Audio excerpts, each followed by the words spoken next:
I was watching this video.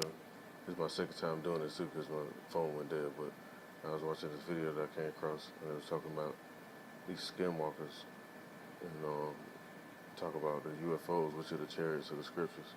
But I just want to go into more detail about it once I let this clip play too. I'm going to read this one scriptures in the book of Ecclesiasticus, chapter 39, verse 28, which is in the King James Bible, the original version, the 1611 version.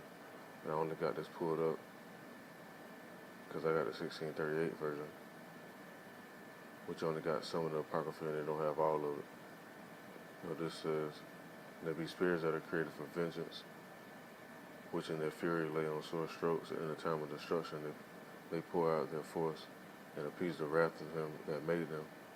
And when you read in the book of Isaiah,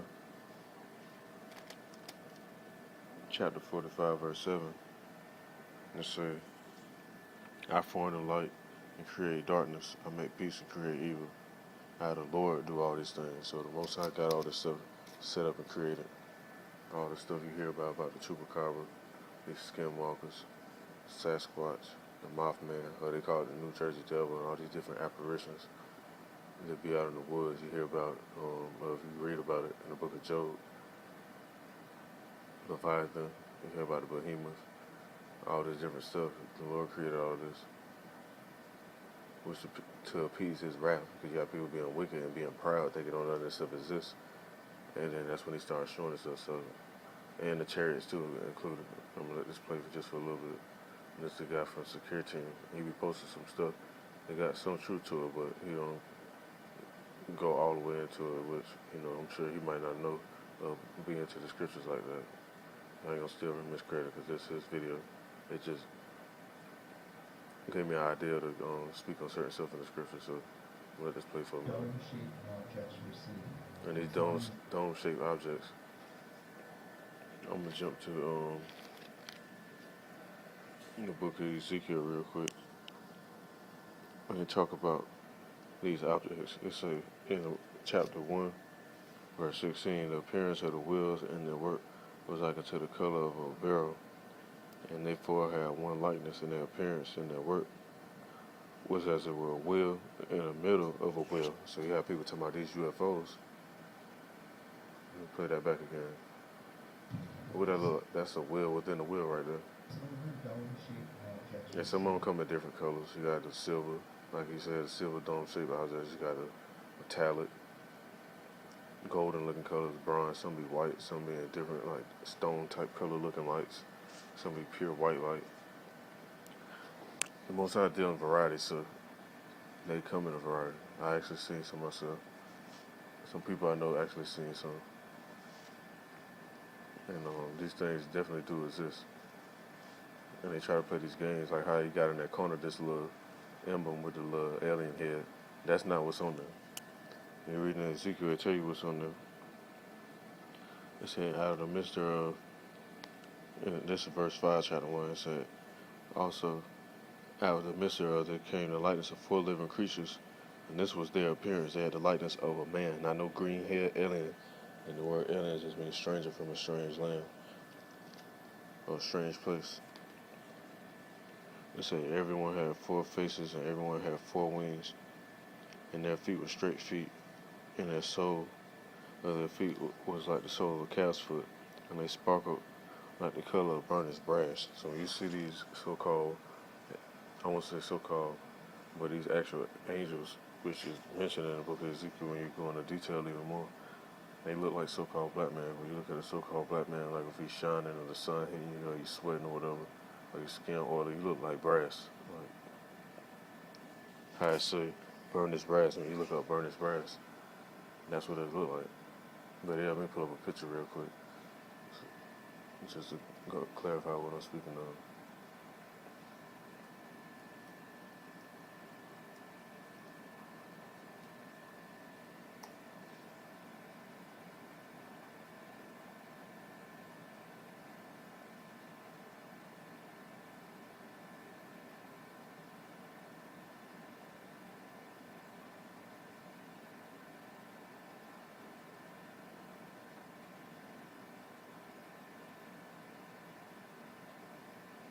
So they got something that's a little bit more cleaned up because it looked like gold, like a goldish color, but it's more of a burnished brass. Say from Santiago, modern burnished brass. So this is probably something that was made recently in like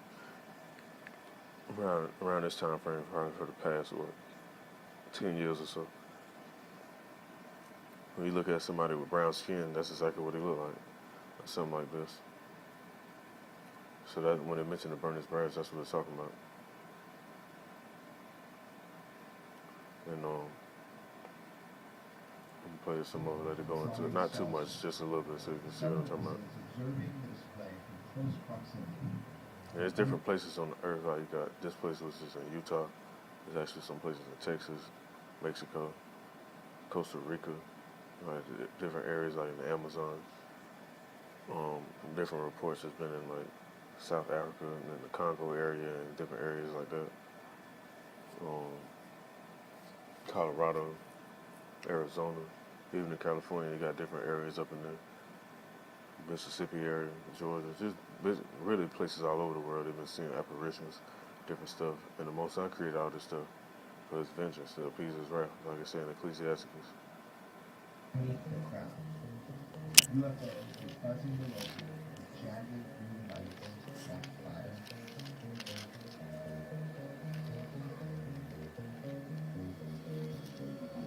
Nothing really changes. It's constant.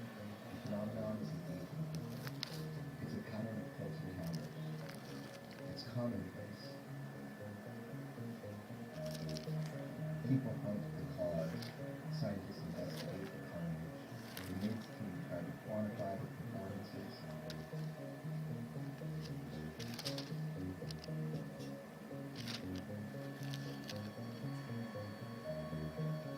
They create a control place for plant growth. They monitor the environment. They calculate the variables. They analyze everything. But mostly, they waited for the phenomenon to express itself. And the phenomenon seemed to toy with them, to play games with them. Silence, followed by There go that moth again. control. It did what it wanted. It does what it wants. To anybody. And not just know anybody. See, when you know the name of the Lord, you can fight this stuff. And that's a key thing, because people try to play these little mind games and say, oh, the Lord got many names. But this in the book of Ezekiel, chapter 39, it says, so will I make my holy name, not names.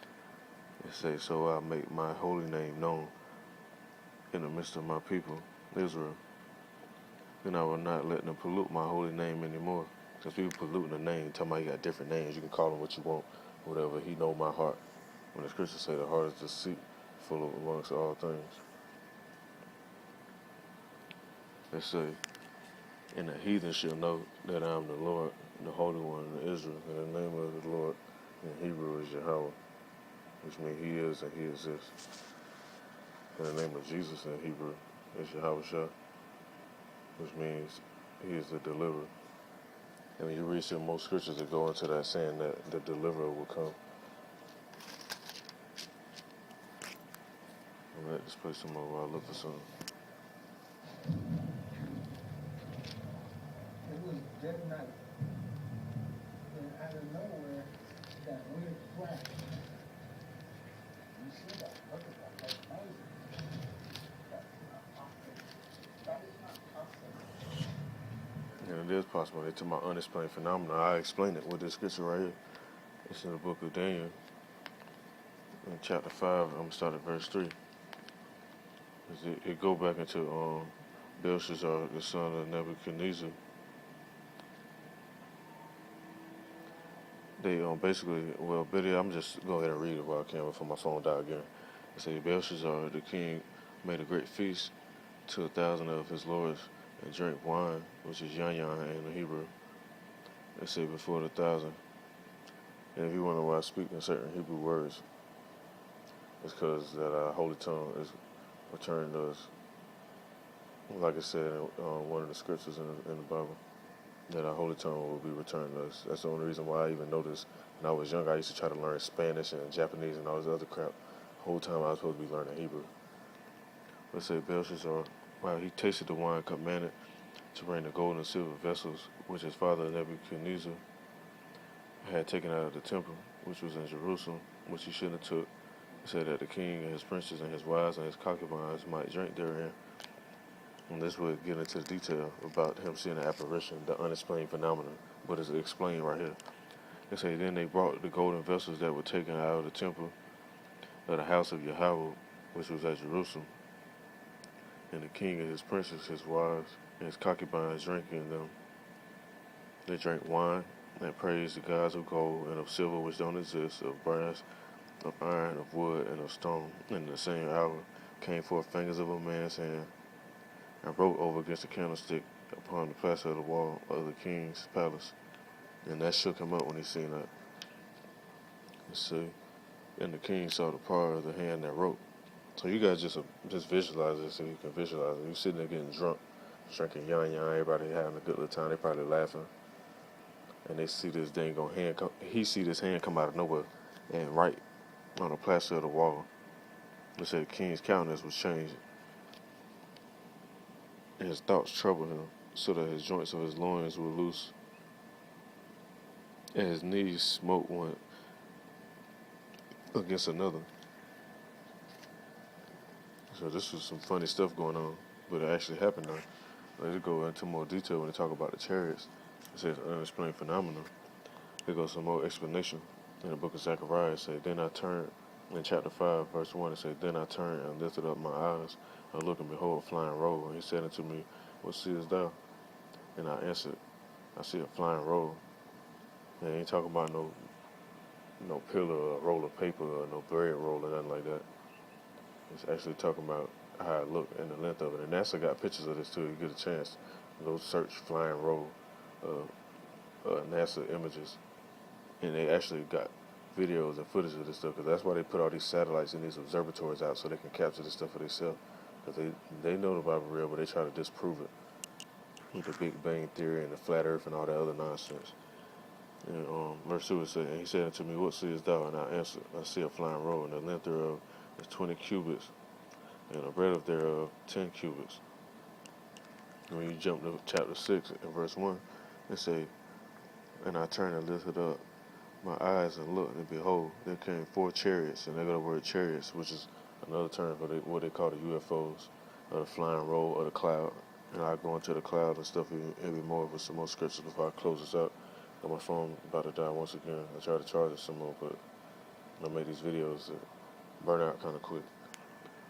It said, and behold, there came 4 chariots, and from between 2 mountains. And the mountains were mountains of brass. And when you look at these chariots, they look like brass. Some of them be looking like gold, like I say, silver. It's all different type of colors, because the Most High dealing with variety. That's why we got variety of people on the planet, variety of plants, variety of animals, variety of foods, vegetables, different stuff like that, variety of lakes and oceans, and it's a variety of everything. So that's why everything is different. But he did select a certain nation of people to be special to him. Now, when you call on the name of the Lord to fight this stuff out, you have to be alert of these things. And I'm going to read in the book of Luke, chapter 10, verse 19. It says, behold, I give unto you power to tread on serpents and scorpions, and over all the power of the enemy, and nothing shall by any means hurt you. Notwithstanding in this, rejoice not that the spirits are subject unto you, but rather rejoice because your names are written in heaven. So there ain't nothing to get proud of when you call on the name of the Lord in the Hebrew, the Lashon Kodash, which is the holy tongue. And he help you fight this stuff off, because he, the one that he exists, is help fight these battles and these demons for you. Because you can get proud, and there'll be an incident like in the book of Acts that happened. I'm going to read this real quick. In the book of Acts, chapter 19. Better yet, I'm going to read this and I'll close it out with another scripture concerning the chariots, because my phone's almost at that dead point. It say, in chapter 19, verse 13, the certain of the vagabond, the Jews, exorcists took upon them to call over them which had evil spirits in the name of the Lord Yahweh Shai, saying, We adjure you by Yahweh Shai, whom Paul preacheth. Because Paul was preaching in the name, not the names of the other names that I think is the names. They said there was 7 sons of the Sceva, a Jew, and the chief of the priests which did so. And the evil spirit answered, and these spirits that the Lord create for vengeance and to appease his wrath. They don't just be apparitions, they actually be spirits that jump on people. And it say, and the evil spirit answered and said, Yahweh Shai I know, and Paul I know, but who are ye? So you call yourself trying to cast stuff off or rebuke stuff or whatever. These spirits know who is who, just like in that movie The Exorcist. The spirits was talking reckless to the priest or whatever, saying what he was doing and calling him out about stuff he did in his past and all that different stuff, because they know, because they're from the spiritual realm, so they know these things. It said, and the man in whom the evil spirit was leaped on them and overcame them and prevailed against them, so that they fled out of that house naked and wounded. And I'm going to go down at verse 17 and saying, and this was known to all the Jews and the Greeks also dwelling at Ephesus, and fear fell on them all. And the name of the Lord Yahweh Shai was magnified. There you go again, the name, not the names. It's singular, not plural. It said, and many that believed came and confessed and shewed their deeds, and many of them also was used curious arts, brought their books together, and burned them before all men. And they counted the price of them, and found it 50,000 pieces of silver, which is $6.4 million in today's numbers. It says, so mightily grew the word of Yahweh and prevailed. So these people doing black magic, white magic, brujeria, santeria, voodoo, hoodoo, whatever another nonsense people be coming up with. They was doing it back then, and they doing it now. And the name gonna be made magnified once again. And people gonna hear that name and fear that name and respect that name.